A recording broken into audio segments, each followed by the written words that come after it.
Welcome to a new video of Mythos at Midnight, where tonight we will be discussing the legend of Urashima Taro, the fisherman and the dragon palace. Before we dive in, remember to like, subscribe, and comment which other legends you would like us to make a video about. Let's dive in. Close your eyes and imagine standing on a quiet shore as dawn breaks over the Japanese sea. The waves lap gently against smooth stones, creating a rhythm as old as time itself. The air carries the salt, sweet scent of the ocean, mingling with the fresh promise of morning. Seabirds call in the distance, and the horizon stretches endlessly, holding secrets beneath its shimmering surface. This is a shore where the boundaries between worlds grow thin, where kindness can open doorways to impossible wonders, and where time itself flows differently than in the realm of mortals. Tonight, we embark on one of Japan's most beloved and bittersweet fairy tales, the story of Urashima Taro, a simple fisherman whose compassionate heart led him on a journey that would change not just his life, but his very understanding of existence itself. Let the rhythm of these ancient waves carry you gently toward rest, as we explore a tale that has been treasured for over 13 centuries, a story that speaks to the deepest truths about love, sacrifice, the passage of time, and the bittersweet nature of all earthly pleasures. It is a tale that reminds us that every act of kindness ripples outward in ways we cannot imagine, and that true love sometimes requires the ultimate sacrifice. So settle comfortably. Let your breathing slow to match the eternal rhythm of the sea, and prepare to dive beneath the waves into a world where dragons rule underwater kingdoms, where palaces showcase all four seasons at once, and where a single moment of compassion can reshape the very fabric of destiny. Long ago, in a small coastal village where the mountains met the sea, there lived a young fisherman named Urashima Taro. His home was modest, a simple wooden house with weathered walls and a thatched roof that had sheltered his family for generations. But though his circumstances were humble, Taro's heart was as vast as the ocean he worked upon each day. Taro was known throughout the village not just for his skill with rod and net, but for his gentle nature and unfailing kindness. He would share his catch with elderly neighbors who could no longer fish for themselves, help children find seashells along the shore, and was always ready with a smile and a helping hand for anyone in need. Each morning, as the sun painted the eastern sky in shades of coral and gold, Taro would push his small boat into the gentle waves. His weathered hands, strong from years of handling nets and oars, would guide his vessel to the best fishing grounds, places his father had shown him, and his father's father before that. There was a deep understanding between Taro and the sea. He read the waves like others read books, understanding when storms were approaching by the color of the water, knowing where the fish would be by the flight patterns of seabirds. The ocean was not just his livelihood, it was his companion, his teacher, and in many ways, his truest friend. At home, Taro lived with his aging parents, caring for them with the devotion that marked all his relationships. In the evenings, after his day's work was done, he would sit with them, sharing stories of what he had seen on the water, the dolphins that had played alongside his boat, the magnificent clouds that had painted themselves across the sky, the way the setting sun turned the entire ocean into liquid gold. But on one particular morning, as Taro walked along the familiar shore, preparing for his daily journey onto the water, something was different. The air seemed to shimmer with possibility, and the waves whispered secrets in languages older than human memory. Taro had always been attentive to the small details of life, the way morning light caught in tide pools, the patterns seashells made in the sand, the tracks of crabs scuttling back to their hiding places. But as he walked that morning, His attention was caught just something that made his kind heart immediately troubled. Ahead on the beach, he could hear voices, not the gentle conversation of early morning beachcombers, but the harsh laughter and excited shouting of children engaged in some form of mischief. As he drew closer, the sounds became clearer, and what he saw filled him with distress. A group of boys, perhaps 8 or 9 years old, had surrounded a large sea turtle that had somehow become stranded on the beach. They were poking at it with sticks, throwing sand on its shell, and laughing as the poor creature struggled to reach the safety of the water. The turtle's eyes, ancient and wise, seemed to look directly at Taro with a plea that touched the very depths of his soul. "Stop that at once!" Taro called out, his usually gentle voice carrying an authority that surprised even him. "How dare you torment an innocent creature that has done you no harm?" The children looked up, startled by this unexpected interruption of their cruel game. Some of them recognized Taro, the kind fisherman who sometimes gave them small fish for their family's meals, and shame began to color their faces. Others, still caught up in their mob mentality, looked defiant.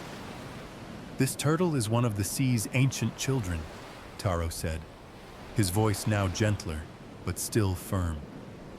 "It has lived longer than any of us, has seen wonders we cannot imagine, and has as much right to exist peacefully as we do. Would you want to be tormented if you were lost and unable to defend yourself?" The children, faced with this simple truth spoken with such sincere conviction, began to lower their sticks and step back from the turtle. One by one, they drifted away, some muttering apologies, others simply fleeing from the weight of their own conscience suddenly awakened by Taro's words. When they had gone, Taro knelt beside the great turtle, examining it carefully for any injuries. The creature was magnificent, its shell easily 3 feet across, marked with the scars and growth rings that spoke of many decades spent in the ocean's depths. Its eyes, dark and infinitely deep, seemed to hold wisdom accumulated over countless years. "There now, old friend," Taro murmured, running his hands along the turtle's shell to check for damage. "You're safe now. Let me help you get home." The turtle was heavy, heavier than Taro had expected, but he was strong from his years of hauling nets and lifting fish boxes. Carefully, respectfully, he lifted the ancient creature and carried it toward the water's edge. The turtle remained perfectly still during this process, as if understanding that it was in the hands of a friend. At the water's edge, Taro waded in until the waves reached his knees, then gently lowered the turtle into the embracing sea. For a moment, the creature floated at the surface, seeming to look back at its rescuer. Then, with a grace that seemed impossible for something so large, it disappeared beneath the waves, leaving only concentric ripples to mark its passage. Taro stood for a long moment in the gentle surf, watching the ripples spread outward until they merged with the natural rhythm of the waves. He felt a deep satisfaction, not the pride that comes from accomplishing something difficult, but the quiet joy that flows from doing what is right, simply because it is right. Little did he know that this simple act of compassion had set in motion events that would change not only his own life, but would become a tale told and retold for over 1,000 years. A story that would touch the hearts of countless generations and remind them that kindness, however small it might seem, has the power to open doorways to wonder. The following morning, Taro set out for his daily fishing with no thought of the previous day's encounter other than the warm feeling that comes from a good deed remembered. The sea was calm, the sky clear, and his boat cut smoothly through waters that seemed to shimmer with unusual brilliance. He had rowed out farther than usual, beyond the sight of other fishing boats, to where the water was deeper and the fish more plentiful. Here, in the vast solitude of the open ocean, he cast his nets with the practiced ease of years, settling back to wait for the sea to offer its gifts. But instead of fish, what surfaced near his boat was something that made him catch his breath in wonder. A turtle. But not just any turtle. This was a creature of magnificent size, easily twice as large as the one he had rescued the day before. Its shell gleamed like polished jade, and its eyes held an intelligence that was unmistakably supernatural. As Taro stared in amazement, the great turtle spoke, not with the voice that comes from a throat, but with words that seemed to form directly in his mind, clear and resonant as temple bells. "Urashima Taro," the turtle said, and its voice carried the depth of ocean currents and the wisdom of centuries. "I am the messenger of the dragon, king who rules beneath these waves. Yesterday you showed kindness to one of our people, a kindness that did not go unnoticed. The turtle you saved was no ordinary creature, but the daughter of the sea dragon himself." Taro found himself speechless, overwhelmed by the impossibility of what was happening. He had heard tales of such things in the stories passed down by the village elders, but to experience it himself seemed beyond the realm of possibility. "The Dragon King wishes to thank you personally," the turtle continued, its ancient eyes fixed on Taro's face. "He invites you to visit his palace beneath the sea, where you will be honored as befits one whose heart holds such compassion." Taro's first thought was not of adventure or wonder, but of duty and love. "I am honored beyond measure," he said, finding his voice at last. "But I cannot leave my aging parents alone. They depend on me, and I would not want them to worry about my absence." The great turtle seemed to smile, though how a turtle could smile, Taro could not say. "Time flows differently in the realm of the Dragon King," it explained. "What seems like days in our world will be but moments in yours. You will return to find that no time has passed at all." The promise seemed impossible, but looking into those ancient, wise eyes, Taro found himself believing.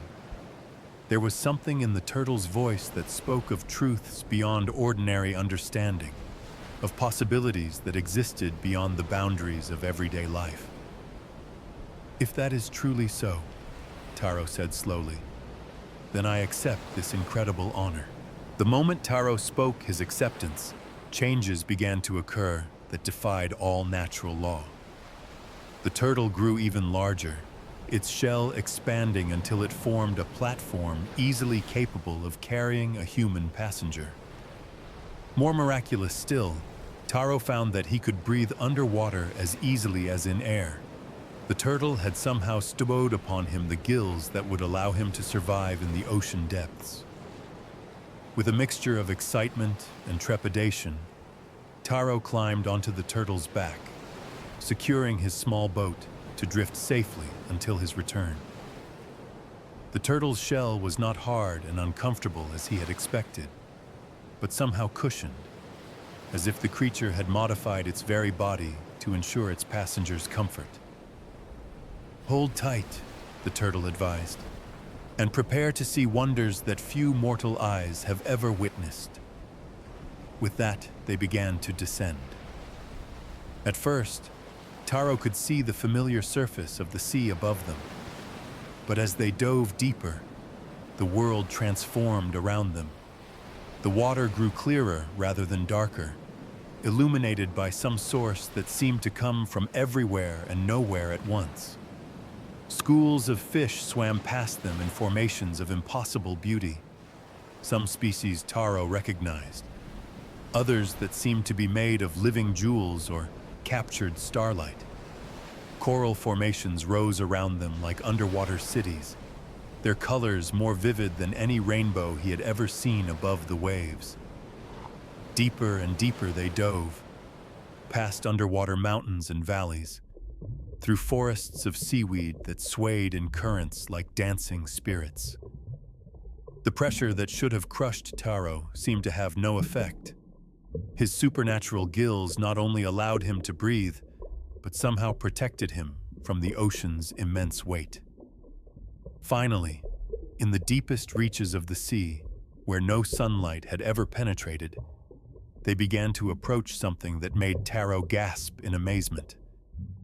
Rising from the ocean floor was a structure of such incredible beauty that it seemed to exist in a realm beyond earthly possibility.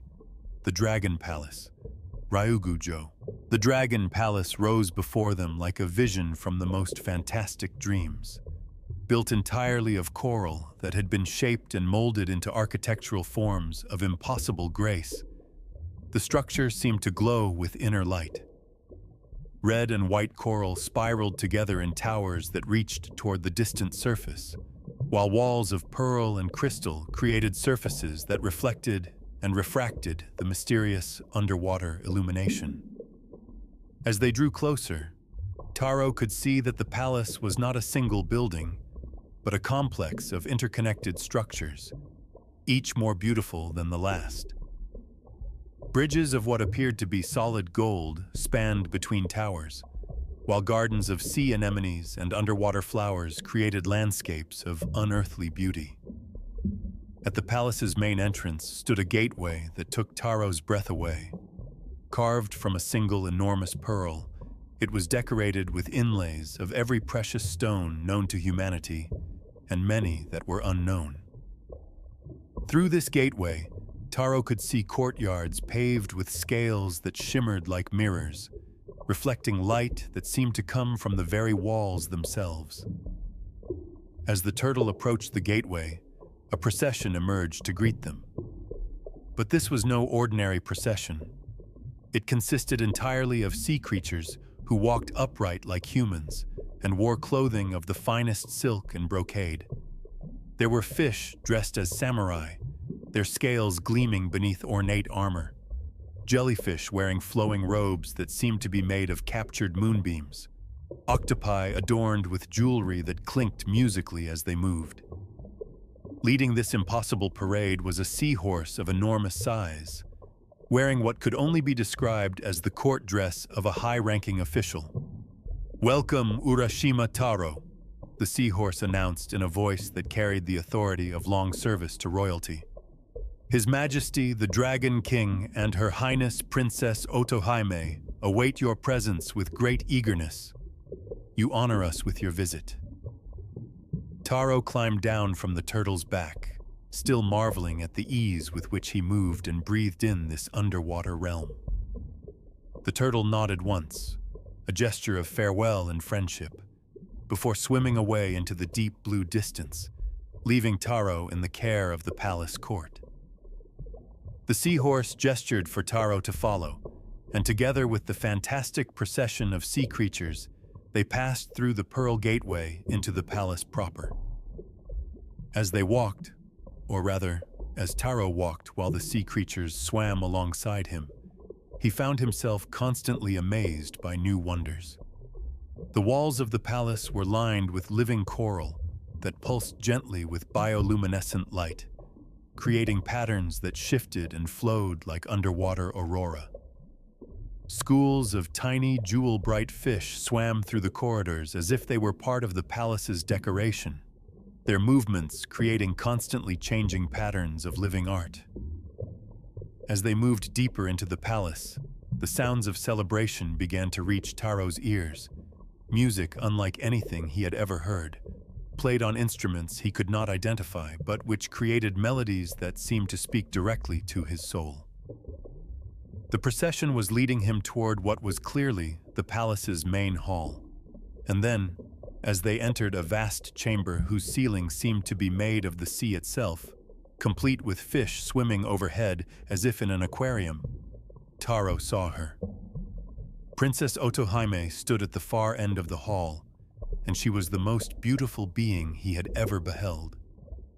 She was tall and graceful, with long black hair that flowed around her like seaweed in a gentle current. Her skin had the lustrous quality of pearls, and her eyes held depths that seemed to contain all the mysteries of the ocean. She was dressed in robes that appeared to be woven from sea foam and starlight, colors that shifted and changed as she moved. But it was not just her physical beauty that struck Taro. It was the warmth in her expression, the genuine joy that lit up her face as she saw him. When she spoke, her voice was like the sound of waves on a perfect beach, musical and soothing. "Urashima Taro," Princess Otohime said, gliding forward to greet him. "Welcome to our realm. I am Otohime, daughter of the Dragon King, and I was the turtle whose life you saved yesterday. There are no words to express my gratitude for your kindness." Taro stared in wonder as understanding dawned. The turtle he had helped, that had been this magnificent princess. The kindness he had shown without thought of reward had been offered to royalty itself. "Your Highness," he managed to say, bowing as deeply as he could manage underwater.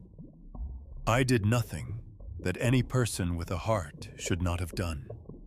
I could not bear to see any creature suffer needlessly." Princess Otohime's smile grew even warmer. "And that, dear Taro, is exactly why your kindness was so precious.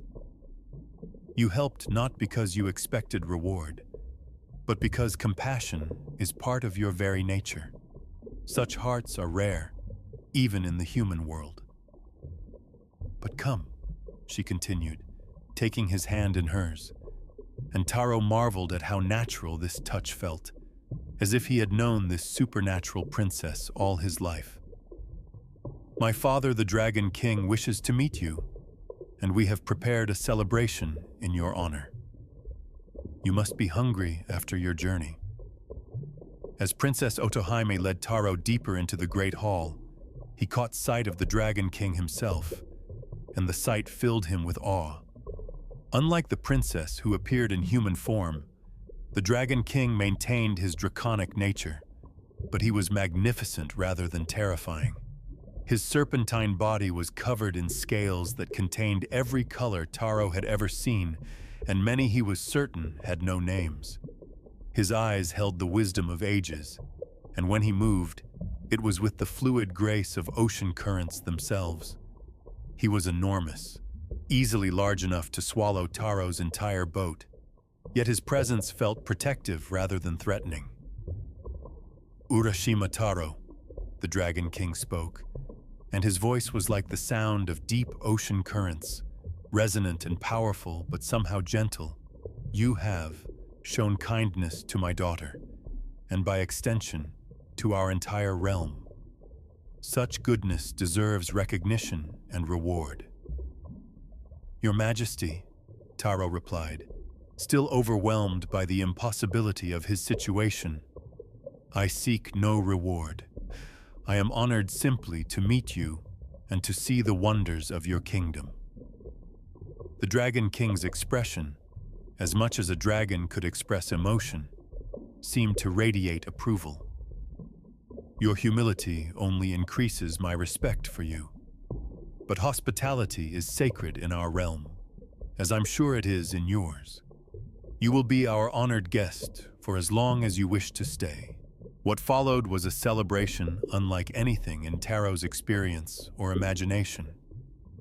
The great hall filled with music that seemed to emanate from the very walls, played by orchestras of fish whose movements created melodies, accompanied by whales whose songs provided deep, resonant harmonies that Taro felt as much as heard.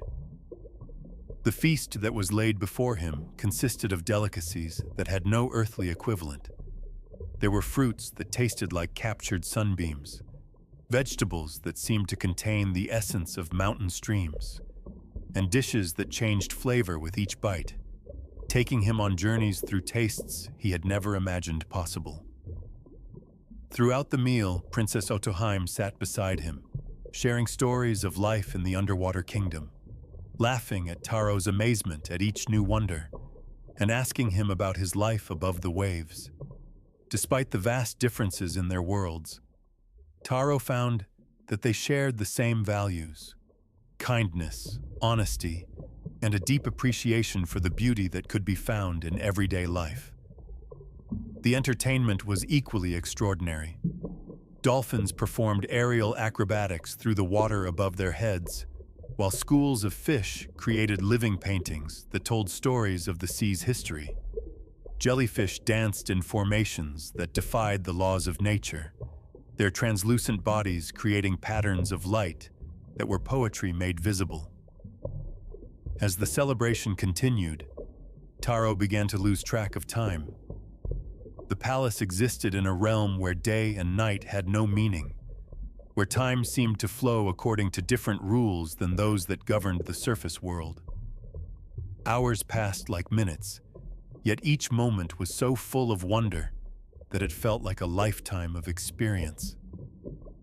The next day, though how to define day in this timeless realm was unclear, Princess Otohime invited Taro to explore the palace grounds. What he discovered there was perhaps even more amazing than the great hall where he had been welcomed. The palace was built around 4 great courtyards, and each represented a different season in perfect, eternal detail. The eastern courtyard showcased spring in all its glory.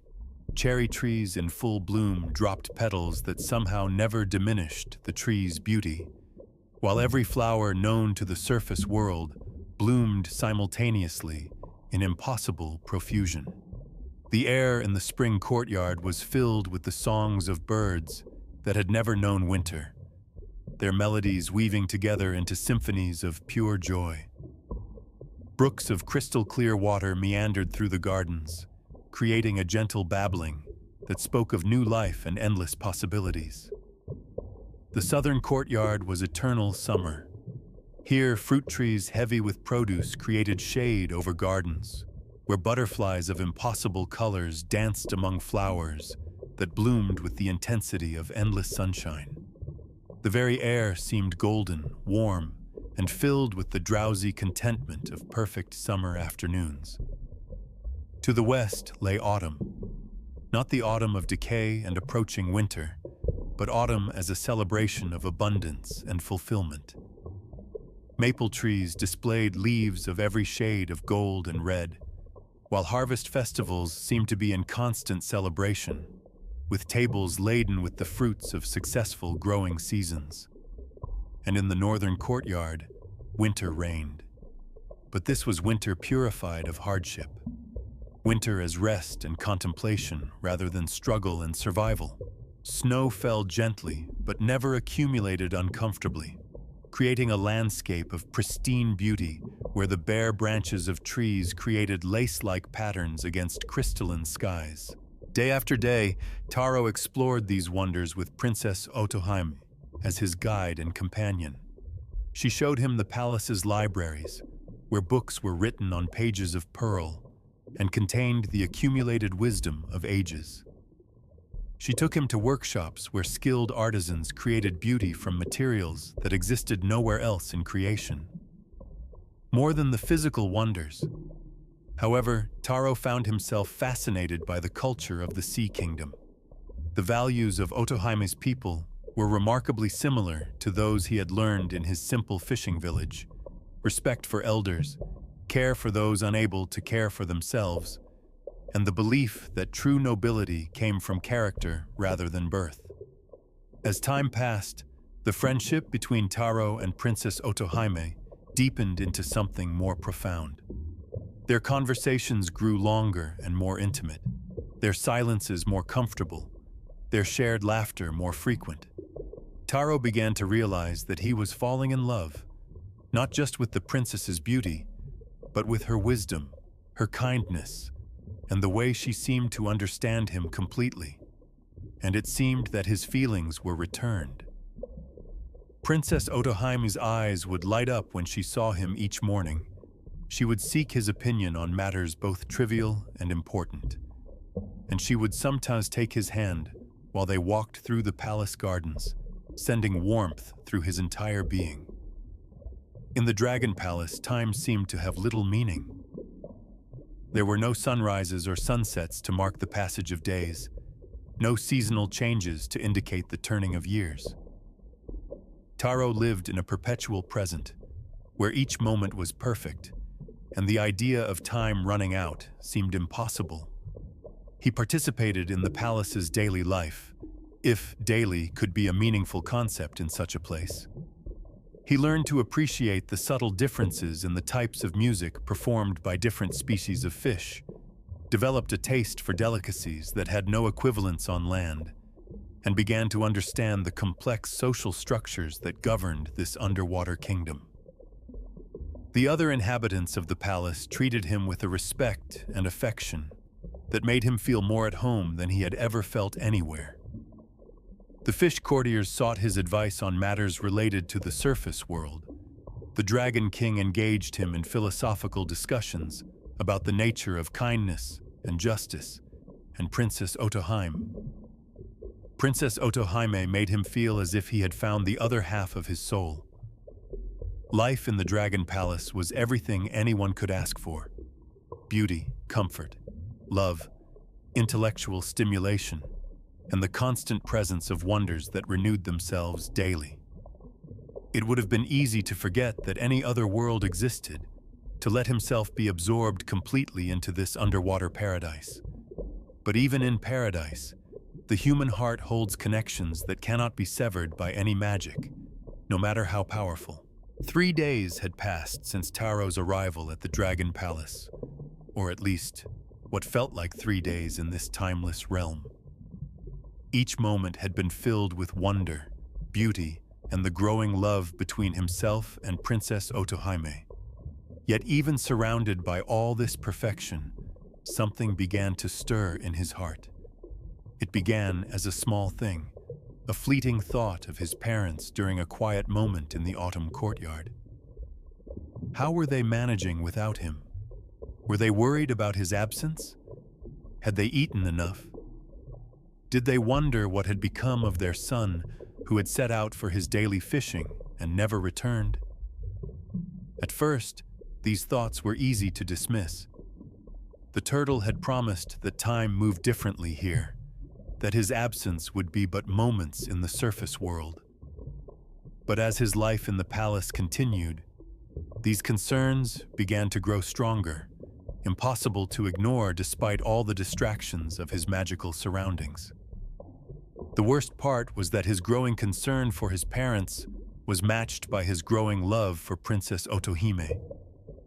Each day spent with her made the thought of leaving more painful. Yet each day also made his sense of responsibility toward his earthly family more acute. Princess Otohime, with the sensitivity that marked all her interactions, began to notice the change in Taro's demeanor. During their walks through the palace gardens, he would sometimes fall silent, his eyes distant. During their conversations, she would catch him staring off into space with an expression of deep concern. Finally, as they sat together in the spring courtyard watching cherry blossoms fall like snow around them, Princess Otohime broached the subject that both of them had been avoiding. "My dear Taro," she said, her voice carrying the gentleness of ocean breezes, "I can see that something troubles your heart. Please tell me what weighs upon your mind." Taro looked at this woman who had become more precious to him than life itself, and knew that he had to speak the truth, no matter how much it might hurt them both. "Princess," he began, taking her hands in his, "I have found more happiness in these 3 days than I ever dreamed possible. Your love has transformed my understanding of what life can be, and the wonders of your realm have shown me beauty beyond imagination." "But," Otohime asked softly, though her eyes already showed that she understood what was coming. "But I cannot stop thinking of my parents," Taro continued, his voice thick with emotion. "They are old and depend on me. What if something has happened to them? What if they are worried sick about my disappearance? I know you said that time moves differently here, but I cannot shake the feeling that I must return to ensure their welfare." Princess Otohime was silent for a long moment, her beautiful eyes filling with tears that sparkled like pearls. When she finally spoke, her voice was barely above a whisper. "I understand," she said. "Your love for your parents is part of what made me love you. I could not ask you to abandon them, any more than I would want you to abandon me if our situations were reversed." That evening, Princess Otohime brought Taro before her father, the Dragon King. The great dragon listened with infinite patience as his daughter explained the situation, his ancient eyes showing both understanding and sadness. "Urashima Taro," the Dragon King said when the explanation was complete. "Your sense of duty honors you and confirms our judgment of your character. A man who would abandon his responsibilities for pleasure, no matter how great that pleasure might be, would not be worthy of my daughter's love. Though it grieves us to see you go," the dragon continued, "we understand that you must return to the surface world. Your heart is divided, and a divided heart cannot know true peace no matter what paradise it inhabits. You have our blessing to return to your parents," the Dragon King pronounced. "But know that you will always be welcome in our realm, and that our love for you is eternal." The preparation for Taro's departure was accomplished with the efficiency of the palace court, but also with a profound sadness that seemed to touch every inhabitant of the underwater kingdom. News of his leaving spread quickly, and everywhere he went, sea creatures approached him with small tokens of affection and remembrance. But the most difficult moment came when Princess Otohime asked to speak with him alone. They met in the spring courtyard, where they had shared so many happy hours, surrounded by the eternal beauty of cherry blossoms that would never fade. "I have something for you," she said, producing a small lacquered box of extraordinary beauty. It was made from what appeared to be a single pearl, but it gleamed with colors that shifted and changed like the surface of the sea itself. "This is a tamatabako, a jeweled treasure box," Princess Otohime explained. "It contains something very precious, something that will protect you from harm and ensure that we may meet again someday." Her expression grew serious, almost frightened. "But you must promise me this, my beloved.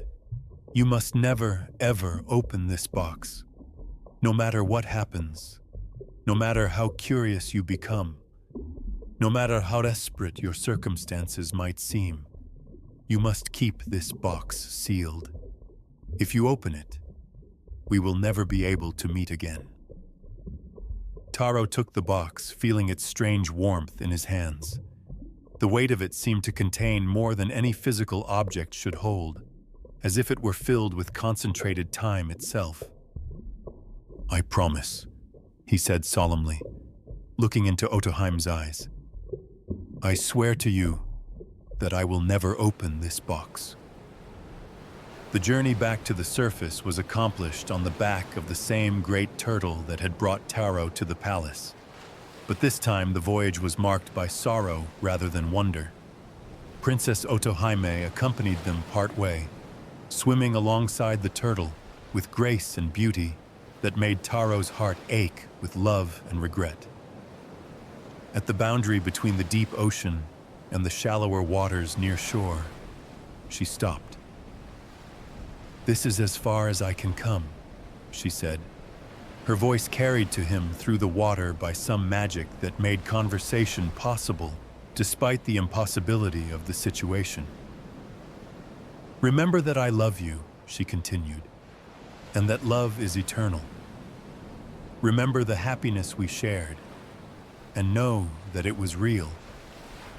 Remember your promise about the box for both our sakes." And then she was gone, swimming back into the depths with movements so graceful they seemed like a dance. Taro watched until her figure faded into the blue distance. then turned his face toward the surface and the world he had left behind. But as the turtle deposited him on the beach and swam away with a final gesture of farewell, Taro began to notice that things were not quite as he remembered them. The beach looked the same, but somehow different. The rocks were in the right places, but they seemed more weathered. The trees were where they should be, but they were larger than they had been. Walking toward his village, these subtle differences became more pronounced. Houses that he remembered as new showed signs of age and repair. Gardens that had been recently planted now held mature trees. Most disturbing of all, there were buildings in places where he was certain none had existed before. But it was the people who provided the greatest shock. As Taro walked through the village streets, he recognized no one. The faces were all unfamiliar, not just new people who might have moved to the village during his absence, but a complete absence of anyone he had ever seen before. "Excuse me," he said to an elderly man sitting in the shade of a house that Taro was certain had been empty when he left. "Can you tell me where the home of Urashima Taro is?" The old man looked at him with puzzlement. "Urashima Taro," he repeated. "That's an odd question, young man. Urashima Taro was a fisherman who lived in this village, but that was centuries ago. He went out to sea one day and never came back. There's a shrine to his memory on the hill overlooking the harbor." For a moment, Taro couldn't process what he was hearing. Centuries ago? That was impossible. He had been gone for only 3 days. The turtle had promised that time moved differently in the Dragon Palace, but surely not to this extent. "That can't be right," Taro said, his voice shaking. "I am Urashima Taro. I left just 3 days ago to go fishing, and I was taken to the Dragon Palace beneath the sea." The old man looked at him with the kind of compassion reserved for those who have lost their minds. "Poor fellow," he murmured. "The old stories can seem very real sometimes, can't they? But Urashima Taro lived 300 years ago. Everyone knows the tale." Desperate to prove his identity, Taro ran through the village asking about his parents, his neighbors, anyone who might remember him. But everywhere he went, the story was the same. The people he remembered had died centuries ago. The village had grown and changed beyond recognition. He was a legend, a story told to children, a myth from the distant past. Finally, following the old man's directions, Taro climbed the hill overlooking the harbor. There, indeed, was a shrine, a memorial to Urashima Taro, the fisherman who had disappeared without a trace 300 years earlier. The inscription spoke of his kindness to sea creatures and speculated that he had been taken by the dragons as a reward for his virtue. Standing before his own memorial, the full truth finally hit Taro like a physical blow. Time in the Dragon Palace had indeed moved differently. 3 days there had been 3 centuries in the mortal world. His parents were long dead, buried in graves that had themselves probably been forgotten. Everyone he had ever known had lived their entire lives and passed into memory while he had been enjoying paradise beneath the waves. The grief that struck Taro was unlike anything he had ever experienced. It was not just the loss of his parents, though that alone would have been devastating, but the loss of his entire world. His time, his place, his very identity had been swept away by the passage of centuries. He thought of Princess Otohime's attempts to persuade him to stay, and realized that she must have known this would happen. She had tried to save him from this pain, but his sense of duty, the very quality that had made her love him, had led him inevitably to this moment of devastating discovery. He was utterly alone in a world that had moved on without him, a living ghost haunting a time that was no longer his own. The 3 days of paradise had cost him everything he had known and loved in the mortal world. In his despair, his hand went to the precious box that Princess Otohime had given him. It was the only connection he had left to the happiness he had known, the only thing in this changed world that held meaning for him. Her warning echoed in his memory: never open the box, no matter what happened. But what did it matter now? He had lost everything else. What could be worse than the reality he now faced?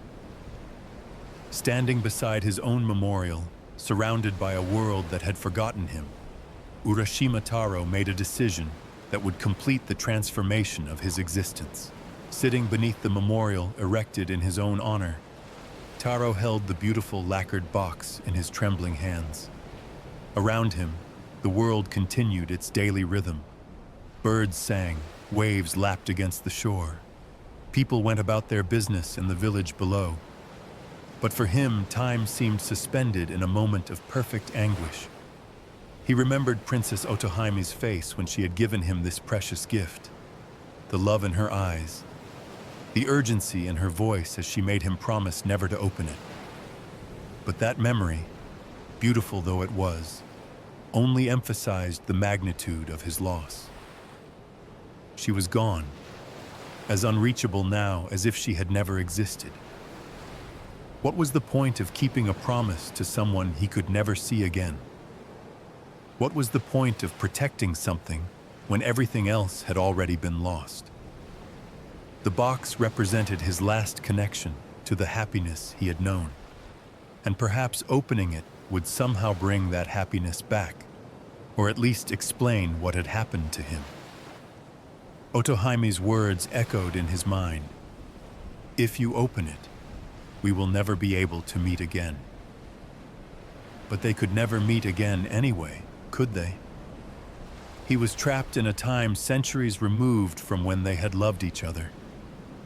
The promise that had seemed so important in the Dragon Palace now seemed meaningless in this transformed world.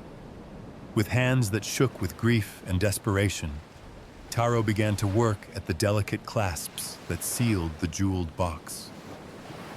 The box opened with a soft sound like a sigh, and immediately something began to emerge from within.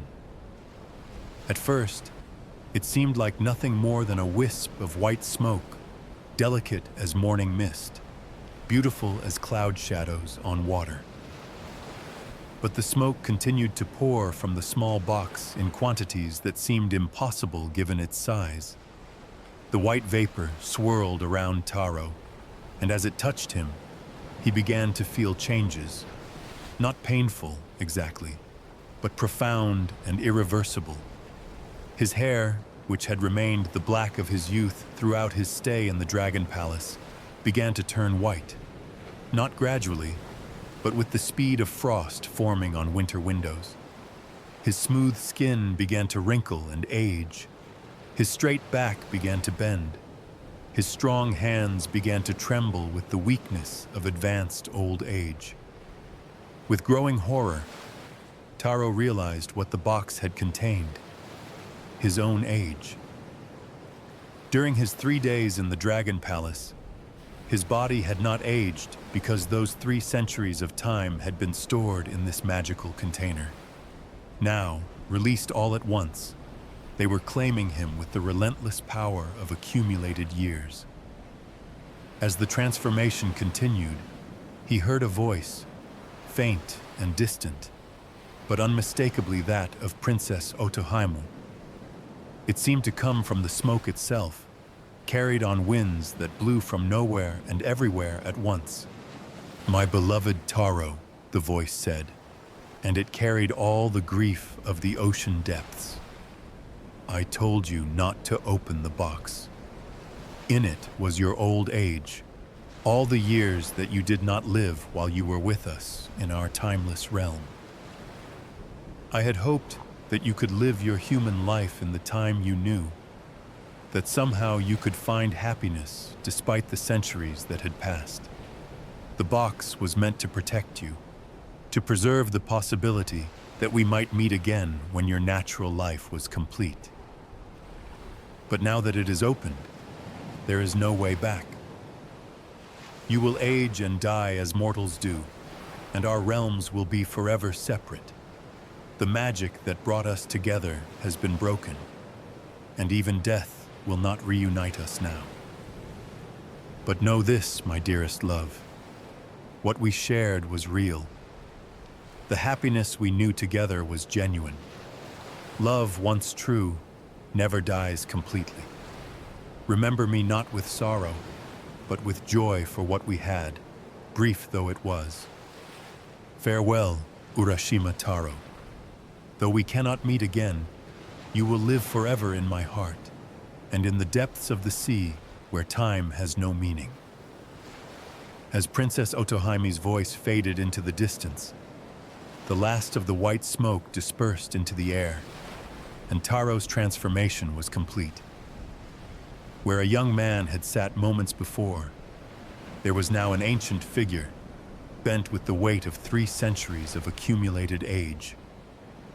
Looking at his reflection in a tide pool, Taro saw a face he barely recognized, deeply lined, framed with hair as white as sea foam, marked by the passage of more years than any human was meant to bear.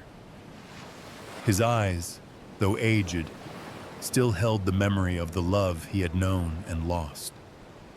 In his ancient wisdom, Taro finally understood the full tragedy of his situation. The Dragon King and Princess Otohime had tried to give him the best of both worlds, the love and wonder of their realm, and the possibility of returning to complete his human obligations. But the nature of time itself had made this impossible. His choice to return to the surface had cost him not just his paradise, but his very life. Yet as he sat there, aged beyond measure, but finally understanding the full scope of what had happened to him, Taro found a strange peace settling over his heart. He had loved truly and been loved truly in return. He had seen wonders that no other human had witnessed. He had touched the divine and been found worthy of it. What happened to Urashima Taro after he opened the fateful box has been told in many different ways across the centuries, each ending reflecting different aspects of the story's deep meaning and the varied hopes and fears of those who have kept this tale alive. In some versions of the story, the ancient Taro, overwhelmed by the weight of 3 centuries of accumulated time, simply crumbles into dust and is scattered by the sea breeze. This ending speaks to the ultimate fragility of mortal life and the way that time, no matter how it is delayed or compressed, eventually claims us all. Those who tell this version often speak of it as a peaceful dissolution, not a violent death, but a gentle return to the elements from which all life springs.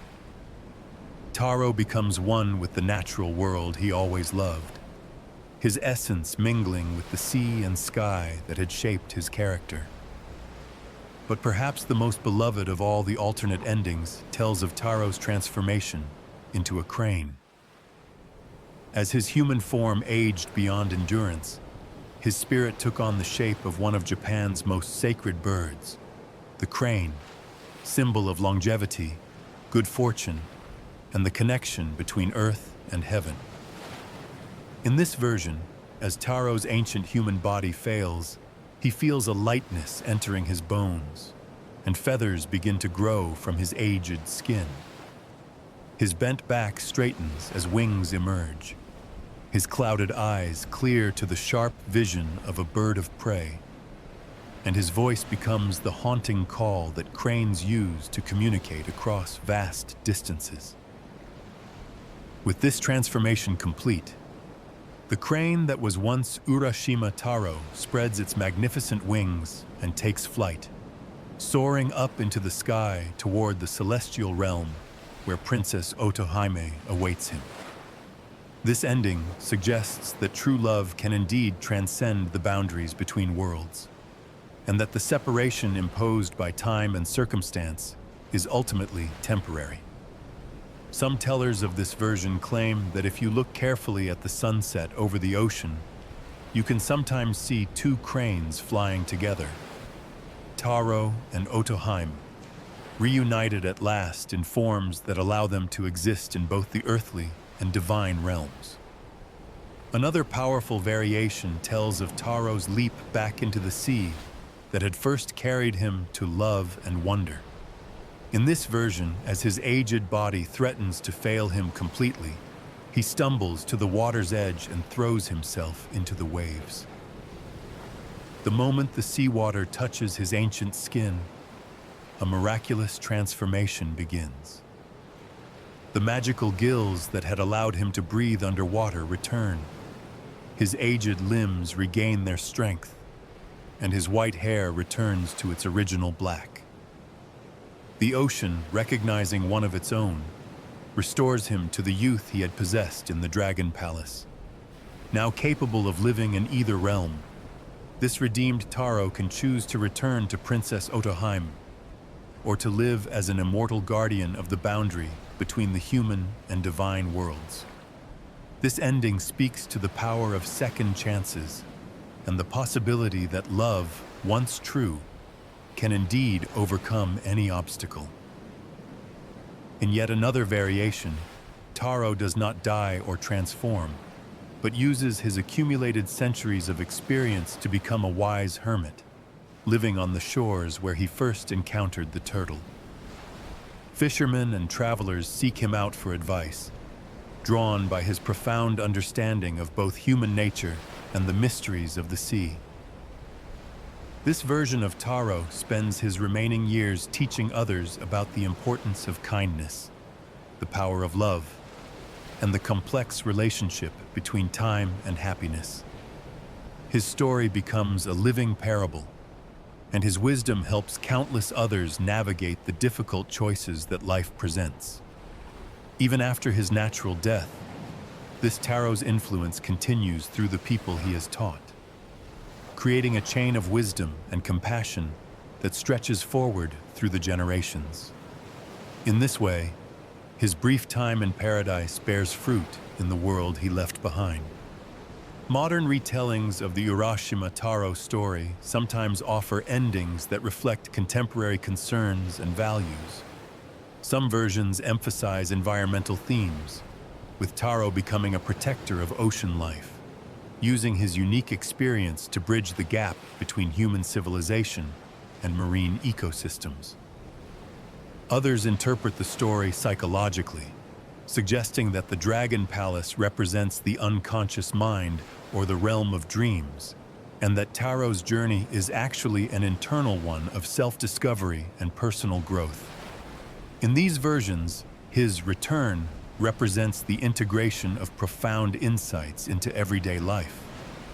What all these endings share is an understanding that the story of Urashima Taro speaks to universal human experiences, the tension between duty and desire, the pain of loss and separation, the bittersweet nature of love, and the way that profound experiences can change us so completely that we can never truly return to who we were before. Today, visitors to Japan can still connect with the story of Urashima Taro through various physical locations associated with the tale. The Urashima Shrine on the Tango Peninsula in Kyoto Prefecture, founded in 825 CE, is dedicated to the legendary fisherman and attracts pilgrims who come to honor his memory and perhaps seek guidance in their own struggles with time and loss. The shrine houses artifacts claimed to be connected with the original story, including what is said to be the very tamatabako that Taro opened, though now empty of its temporal contents. Whether or not these objects have any historical authenticity, they serve as powerful focal points for meditation on the story's themes. Even modern architecture pays homage to the tale. The Katase Enoshima Station in Fujisawa, Kanagawa Prefecture, was designed specifically to evoke the feeling of the Dragon Palace, with its flowing lines and oceanic color scheme, creating an atmosphere that transports travelers into the story's magical realm. These locations have become part of Japan's cultural tourism, drawing visitors who want to experience firsthand the landscapes and settings that inspired this ancient tale. The act of pilgrimage itself becomes a way of participating in the story's ongoing life. Various Japanese festivals and seasonal celebrations incorporate elements from the Urashima Taro story, particularly those connected with the ocean, fishing communities, and the changing seasons. These celebrations keep the story alive in communal memory and allow each generation to discover its meaning anew. Some festivals include dramatic reenactments of key scenes from the story, allowing participants to literally step in to Taro's role and experience something of his journey. These performative elements help audiences connect emotionally with the tale's themes. The story's emphasis on the four seasons makes it particularly relevant to Japan's strong seasonal consciousness. Spring festivals might emphasize the story's themes of new beginnings and first love, while autumn celebrations might focus on its meditation on the passage of time and the bittersweet nature of memory. Modern Japanese writers, filmmakers, and artists continue to create new works inspired by the Urashima Taro story, demonstrating its continued relevance and creative power. These contemporary interpretations often update the tale's settings and circumstances while maintaining its essential emotional and philosophical content. Some modern versions transpose the story to contemporary urban settings, with the Dragon Palace represented by virtual reality worlds, alternate dimensions, or other science fiction concepts. Others maintain the traditional setting, but explore aspects of the story that earlier versions left undeveloped. The story's influence has also spread beyond Japan, inspiring international artists and writers who find in its themes something universal about human experience. These cross-cultural adaptations often reveal new facets of the story's meaning by viewing it through different cultural lenses. Mental health professionals and therapists have found the story useful in working with clients who struggle with issues related to time, loss, and the difficulty of integrating profound experiences into everyday life. The story provides a framework for understanding these challenges that is both accessible and deeply meaningful. In educational contexts, the story serves as a powerful tool for teaching not just Japanese culture and history, but universal human values and the complexity of ethical decision-making.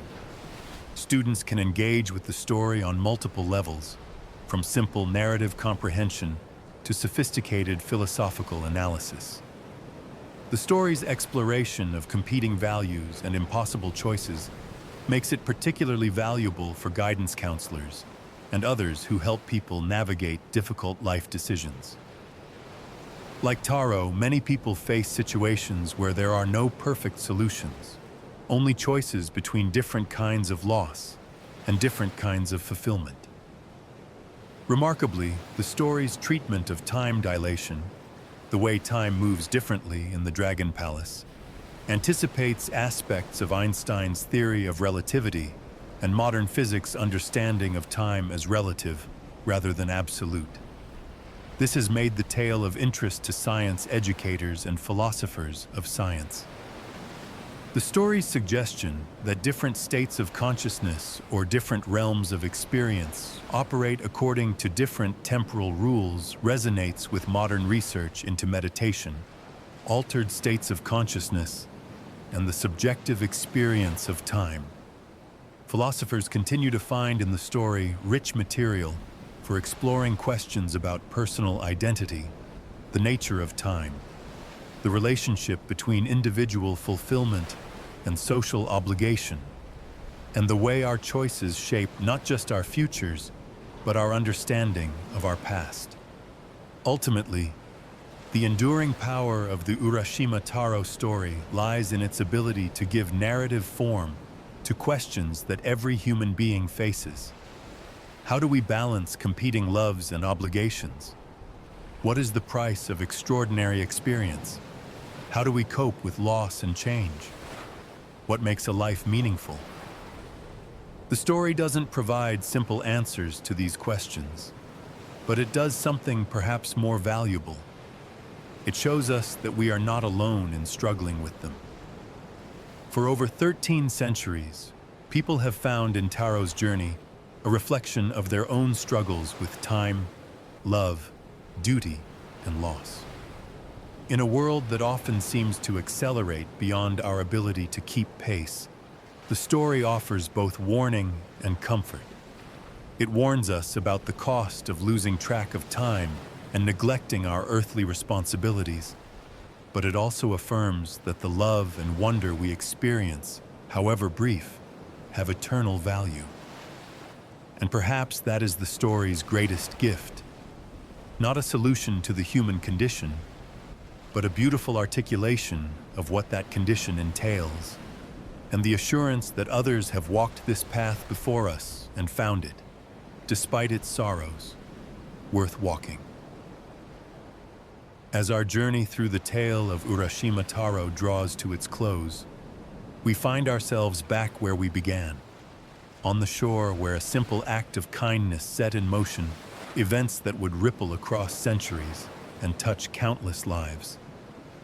Like the concentric circles that spread outward when a stone is dropped into still water, Taro's compassionate rescue of a turtle created waves that are still expanding today. The story reminds us that no act of kindness, however small it might seem, is ever truly insignificant. We cannot know what doors our compassion might open, what chains of events our empathy might set in motion, what wonders might await us if we simply choose to treat all living beings with the respect and care they deserve. Every day, we face our own versions of the choice Taro faced on that beach. We can walk past suffering, dismissing it as none of our concern, or we can stop, act, and accept the consequences of caring. The story suggests that while caring might lead to complications and even tragedy, the alternative, a life without compassion, is no life at all. The story's treatment of time remains one of its most haunting aspects. We live in linear time, always moving forward, always aging, always losing the past to memory and the future to uncertainty. Yet love, wonder, and beauty seem to exist outside these temporal constraints, creating moments that feel eternal even as they slip away. Taro's 3 days in the Dragon Palace were both real and illusory, both brief and eternal, both lost and preserved forever. Perhaps this paradox reflects something fundamental about all meaningful human experiences, that they exist simultaneously in the temporal world of clocks and calendars, and in the timeless realm of memory and meaning. What we carry with us from profound experiences is not their duration, but their depth. Taro's love for Princess Otohime was not diminished by its brevity, just as our own deepest loves and most transformative moments are not measured by how long they last, but by how completely they change us. The story offers no easy answers to the impossible choice between love and duty that Taro faces. Indeed, part of its enduring power lies in its recognition that life often presents us with situations where all available choices involve significant loss, and where moral clarity offers no clear path forward. This is perhaps the story's most mature insight, that being a good person does not protect us from tragedy, and that doing the right thing does not guarantee a happy ending.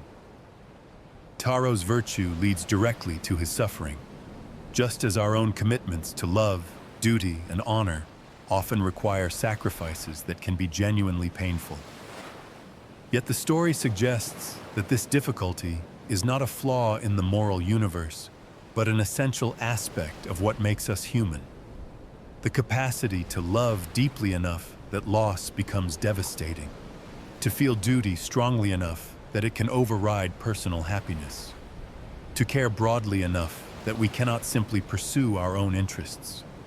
These are not weaknesses, but the very qualities that give life meaning. There are echoes in the story of Buddhist teachings about attachment and the way our desires, even our most noble desires, can become sources of suffering. Taro's attachment to his parents prevents him from accepting perfect happiness, while his love for Otohime makes his return to the changed world unbearably painful. Yet the story does not suggest that the answer is to avoid love or abandon duty. Instead, it points toward a more nuanced understanding that we can hold our loves and commitments deeply while also accepting their temporary nature, that we can fully engage with life while also maintaining some spiritual distance from its outcomes.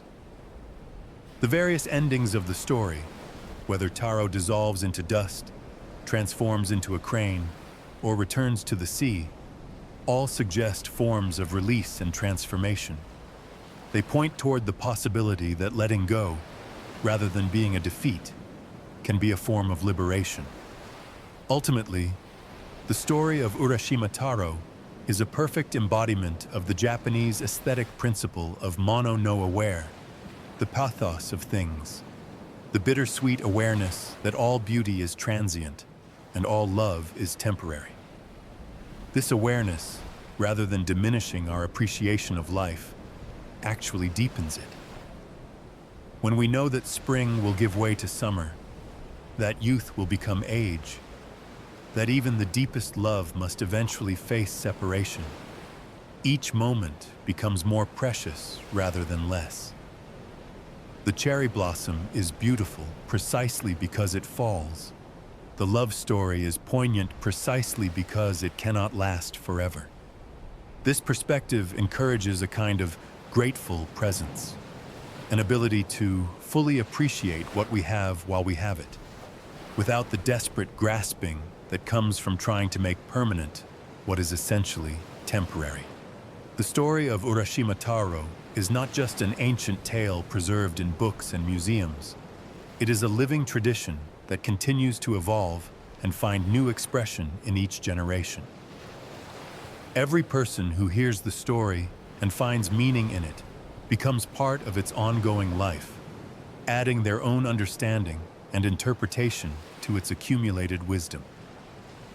Your encounter with this tale tonight becomes part of your own story, joining the countless other experiences and insights that shape who you are and who you are becoming.